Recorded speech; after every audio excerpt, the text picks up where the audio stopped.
Good morning to all of you. जैसे कि आप स्क्रीन पे देख रहे होंगे कि मुग़ल शासन करके मैंने एक टॉपिक यहाँ पर प्रेजेंट किया हुआ है। मुग़ल शासन का मतलब आप सभी को पता होगा कि हमारे देश में अलग अलग समय पर अलग अलग शासन किए गए थे। तो जिसमें से जो हमारा थोड़ा टॉपिक ब्रॉड है मुग़ल शासन। मुग़ल शासन का मतलब होता है, अगर आप किसी भी कंपटीशन एग्ज़ाम की तैयारी कर रहे हैं तो आप उसमें देखेंगे कि हर एक पेपर में एटलीस्ट 1 to 2 क्वेश्चंस तो मुग़ल शासन से आ ही रहे हैं कंटिन्यू, बिकॉज ऑफ एसएससी। या अगर हम स्टेट लेवल की बात करें तो वहाँ भी हमारा हिस्ट्री में मुग़ल शासन से 1 या 2 क्वेश्चन बेसिकली आपको दिखते हैं ही। तो यहाँ पर मैंने आपको मुग़ल शासन में कुछ जानकारी देने का सोचा है, तो आप बने रहिए मेरे वीडियो में। देन अभी हम स्टार्ट करते हैं मुग़ल शासन। और मुग़ल शासन का जो टाइम पीरियड है, मतलब कि मुग़ल शासन हमारा वैसे तो भारत में 300 वर्षों तक चला था। तो स्टार्टिंग हमारा है 1526 टू 1707। देन आप यहाँ पर फ्रंट पे देख रहे होंगे स्क्रीन पर कि मुग़ल शासन के विभिन्न शासक हैं। मुग़ल शासन का मतलब होता है, शासन से यहाँ पर हमारा जो मीनिंग है, कोई भी अगर पर्टिकुलर पर्सन या कोई व्यक्ति हमारे ऊपर अपने रूल्स एंड रेगुलेशन को कंडक्ट कर रहा है या चला रहा है तो हम उसको शासन बोलते हैं। क्योंकि इन दिस टाइम या इस समय हम लोग क्या कर रहे हैं, गवर्नमेंट के अंदर काम कर रहे हैं कि गवर्नमेंट जो हमें स्कीम्स दे रही हैं, जो रूल्स एंड रेगुलेशन हमें गवर्नमेंट ने बताए, हम उसके अकॉर्डिंग काम करते हैं। बट प्राचीन समय नहीं तो हम पुराने टाइम की बात करें तो हमारे ऊपर कोई ऐसे गवर्नमेंट या रूल्स एक्ट ये सब चीज़ नहीं बनी हुई थी। ये सारी चीज़ें आप लोग को पता होंगी। तो शासन का मतलब होता है कोई एक राजा अपनी प्रजा पर अगर शासन कर रहा है तो उसी को हम शासन बोलेंगे। और मुग़ल का मतलब आपको पता ही होगा, तो मुझे ज़्यादा यहाँ पर इसको डिस्क्राइब करने की ज़रूरत नहीं आई थिंक। सेकंड, अब ऐसा नहीं है कि एक ही राजा ने ओवरऑल 300 वर्षों तक शासन किया होगा, क्योंकि नेक्स्ट अगर हम मुग़ल शासन या कोई भी शासन को अपने डेली बेसिस या डेली लाइफ से रिलेट करते हुए समझें, तो जैसे हम लोग अपनी फैमिलीज़ के साथ रहते हैं तो हमारी फैमिली पे हमारे मम्मी पापा या जो भी होते हैं, तो हम जो वर्क करते हैं या जो कुछ करते हैं काम, तो उनकी परमिशन के बिना हम कुछ भी आगे कदम नहीं उठाते। तो वही सेम चीज़ यहाँ पर भी है। जैसा कि आप सभी लोग मुग़ल शासन के शासकों को देख रहे होंगे, तो यहाँ पर मैंने क्या किया हुआ है, सभी मुग़ल शासन के जितने भी शासक हैं उनका एक सीरीज़ बनाया हुआ है। तो सबसे पहले आपको पता है कि बाबर हमारा स्टार्टिंग राजा था, स्टार्टिंग शासक था सॉरी। तो बाबर ने स्टार्टिंग किया था एंड जो हमारा एंड हुआ था वो औरंगजेब पे हुआ था, जो कि 1707 तक चले था। थर्ड आपका ये है कि मुग़ल शासन जो है, अब ये तो है नहीं कि एक ही राजा इतने सालों तक का वर्क करेगा, ये पॉसिबल नहीं है। तो यहाँ पर आप देख रहे हैं कि अलग अलग टाइम पीरियड पर अलग अलग शासक आए थे। तो मैंने यहाँ पर आपका नेम विद टाइम पीरियड यहाँ पर मेंशन किया हुआ है। तो सबसे पहले स्टार्टिंग करते हैं बाबर से। ये आपको पता होगा कि बाबर जो है मुग़ल शासक का नींव रखा था बाबर ने, और ये फर्स्ट हमारा शासक था। तो बाबर का जो शासन था वो 26 to 30 मतलब कि 4 सालों का था। सेकंड, बाबर का जो पुत्र था या उत्तराधिकारी था वो हुमायूं था। 1530 से 1540 इसका टाइम पीरियड है। देन अगर थर्ड शेर शाह की बात करें तो आप यहाँ पर कंफ्यूज मत होना कि शेर शाह हमारा मुग़ल शासन से रिलेट करता हुआ है। शेर शाह सूरी का नाम आपने सुना होगा, तो ये सूर वंश का शासक है, जिसने क्या किया था, हुमायूं को मतलब डिफेक्ट करके यहाँ पर शेर शाह ने अपना शासन शुरू किया था, जो कि 1540 से 1555 के बीच था। फिर दोबारा हुमायूं आया और 1555 में उसने शेरशाह को हटाकर, मतलब शेरशाह को क्या किया था, हरा दिया था। देन आपका हुमायूं ने 1 साल फिर शासन किया। अब 1 साल शासन करने के बाद उनकी मृत्यु हो गई थी, तो उनका यहाँ पर आगे वही शासन चल रहा है। देन इसका अकबर का शासन स्टार्ट हुआ था।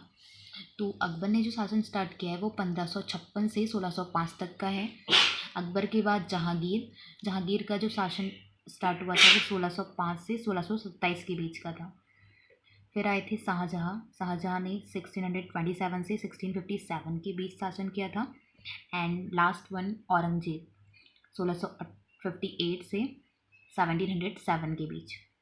अब यहाँ पर मुग़ल शासक के जो हमारे अलग अलग शासक हैं, तो उनके बारे में हम अलग अलग वीडियोस में आगे जानेंगे। तो सबसे फर्स्ट अगर हम देखें तो अभी हम मुग़ल शासन की बात करें तो जिसने इसकी नींव रखी थी बाबर ने, तो बाबर से हम स्टार्टिंग करते हैं। तो सबसे पहला हमारा यहाँ पर बाबर के बारे में कुछ डिस्क्रिप्शन होगा।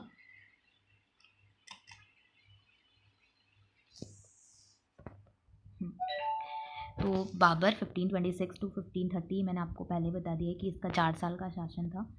इनका जो जन्म हुआ था, बाबर का जन्म हुआ था 1483 में, 1483 ईस्वी में।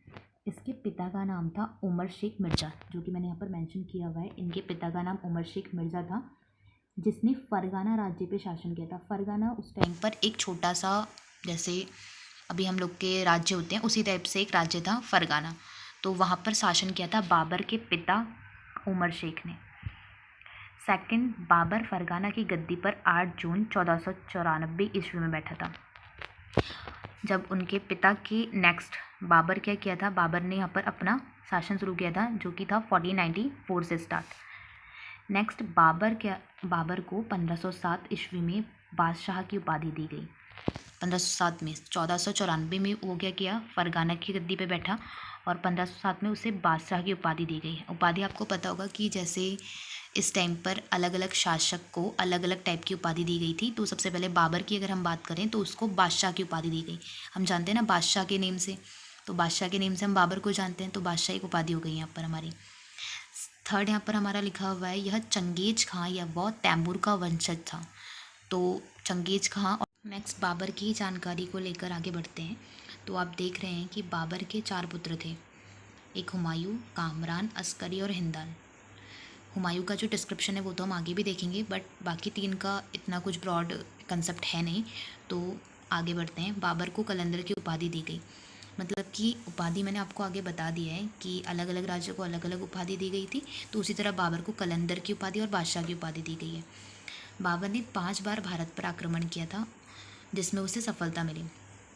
जैसे अगर किसी राजा को अगर शासन करना है तो उसका एक पर्टिकुलर एरिया होता है जिसको उसको जीतना पड़ता है। तो यहाँ पर बाबर ने क्या किया था, भारत को जीतने के लिए सबसे फर्स्ट जो आक्रमण किया था वो किया था हमारा दिल्ली में, दिल्ली। तो दिल्ली में उस टाइम जब उसने आक्रमण किया था, आप लोग को पानीपत का युद्ध पता ही होगा, तो वही युद्ध के बारे में हम आगे पढ़ेंगे। तो देखते हैं कि पानीपत के युद्ध में है क्या। तो सबसे पहले तो ये है कि जो उसने 5 युद्ध लड़े थे उसमें आपका ज़्यादा जो डिस्क्रिप्शन है वो 4 युद्धों का है। पानीपत का जो प्रथम युद्ध है वो 21 अप्रैल 1526 को इब्राहिम लोदी व बाबर के बीच लड़ा गया। मैंने आपको बोला है कि दिल्ली में उस टाइम किसका शासन था, इब्राहिम लोदी का शासन था। तो इब्राहिम लोदी को हराने के लिए उसने एक पानीपत का युद्ध लड़ा। पानीपत एक जगह है, दिल्ली से थोड़ा सा आगे की अगर मैं बात करूं तो दिल्ली से 90 किलोमीटर आगे हमारा एक गया था। तो पानीपत एक दिल्ली में 90 किलोमीटर आगे एक जगह है, तो जहाँ पर हमारा पानीपत का युद्ध लड़ा गया। पानीपत के युद्ध में आपको मैंने बता दिया है कि किस किस के बीच हुआ था। इब्राहिम लोदी दिल्ली का उस टाइम हमारा जो शासक था वो इब्राहिम लोदी था। तो जो बाबर है उसको तो हमारा भारत पे आक्रमण करना है या भारत पे अभी शासन करना है। तो भारत पे शासन करने के लिए उसे ये लगा कि दिल्ली एक परफेक्ट जगह है। तो दिल्ली का जो राजा, अब ये तो है नहीं कि कोई राजा सीधे सीधे अपने हाथ से अपना राज्य किसी और पर्सन को दे देगा, ये तो पॉसिबल नहीं है। तो यहाँ पर बाबर ने क्या किया था, इब्राहिम लोदी की जो सेना थी, अगर हम बात करें इब्राहिम लोदी की जो 1 लाख के समथिंग सेना थी और उसके पास हाथी भी थे।